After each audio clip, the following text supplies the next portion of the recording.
রাজধানীর ধানমন্ডিতে সীমান্ত স্কয়ার শপিং মলের একটি সোনার দোকানে দিনে দুপুরে দুর্ধর্ষ চুরির ঘটনায় রহস্য উদ্ঘাটন করেছে পুলিশ।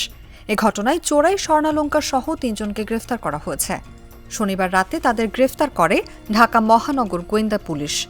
বিষয়টি নিশ্চিত করেছেন ডিএমপির মিডিয়া অ্যান্ড পাবলিক রিলেশন বিভাগের উপপুলিশ কমিশনার মোহাম্মদ তালিবুর রহমান। ৩/১/২০২৫ খ্রিস্টাব্দ তারিখ শুক্রবার বিজিবি সীমান্ত সম্ভার শপিং কমপ্লেক্সের গ্রাউন্ড ফ্লোরে ক্রাউন ডায়মন্ড অ্যান্ড জুয়েলার্সের শোরুমে বেলা অনুমান ১ ঘটিকায় স্বর্ণালংকার চুরির একটি ঘটনা ঘটে এবং সেই ঘটনার প্রেক্ষিতে ধানমন্ডি থানায় একটি মামলা রুজু হয়।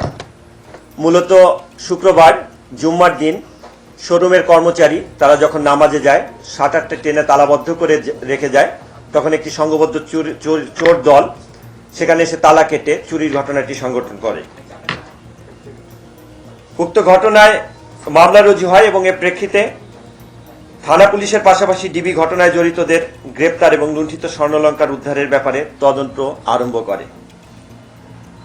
ঢাকা মহানগর পুলিশের গোয়েন্দা বিভাগ ঘটনাস্থল হতে ক্লু হিসাবে শুধুমাত্র একটি ভিডিও ফুটেজ সংগ্রহ করে। ভিডিও ফুটেজ পর্যালোচনায় আমরা দেখতে পাই এক অভিনব পদ্ধতিতে শোরুমের শাটার কেটে ভিতরে প্রবেশ করে মাত্র ৮ মিনিটের মধ্যে স্বর্ণালংকার সহ সংঘবদ্ধ চোরাই দল পালিয়ে যায়। এক্ষেত্রে একজন একটি চাদর দিয়ে শেড তৈরি করে, চাদর নাড়াচাড়া করতে থাকে। চাদরের আড়ালে অপর একজন দ্রুত তালা কেটে শাটার কেটে ভিতরে প্রবেশ করে। তৃতীয় যে ব্যক্তি শোরুমের ভিতরে প্রবেশ করে তিনি আনলকড ডিসপ্লে হতে স্বর্ণালংকার বের করে একটি হ্যাভারসেক ব্যাগে ভর্তি করে দ্রুত পালিয়ে যায়।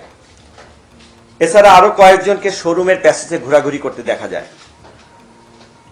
ভিডিও ফুটেজে প্রাপ্ত ছবির সাথে প্রযুক্তিগত বিশ্লেষণ এবং গোয়েন্দা তথ্যের ভিত্তিতে ডিবি পুলিশ গত ৯/১/২০২৫ তারিখ হতে অভিযান পরিচালনা আরম্ভ করে।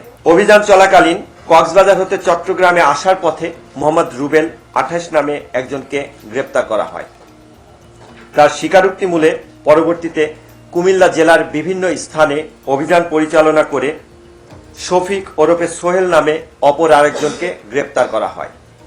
তাদের স্বীকারোক্তি মূলে কুমিল্লা জেলার একটি জুয়েলারির দোকান হতে ২৮ ভরি ১৪ আনা চুরি যাওয়া স্বর্ণালংকার এবং ২১ ভরি ১০ আনা চুরি যাওয়া স্বর্ণালংকারের গলিত স্বর্ণ উদ্ধার করা হয় এবং সেখান থেকে সাদ্দাম হোসেন নামে অপর এক ব্যক্তি বয়স ৩১ তাকে গ্রেপ্তার করা হয়। এক্ষেত্রে মোট ৩ জন ব্যক্তিকে গ্রেপ্তার করা হয়েছে এবং এ পর্যন্ত ৫০ ভরি ৮ আনা স্বর্ণ উদ্ধার করা হয়েছে।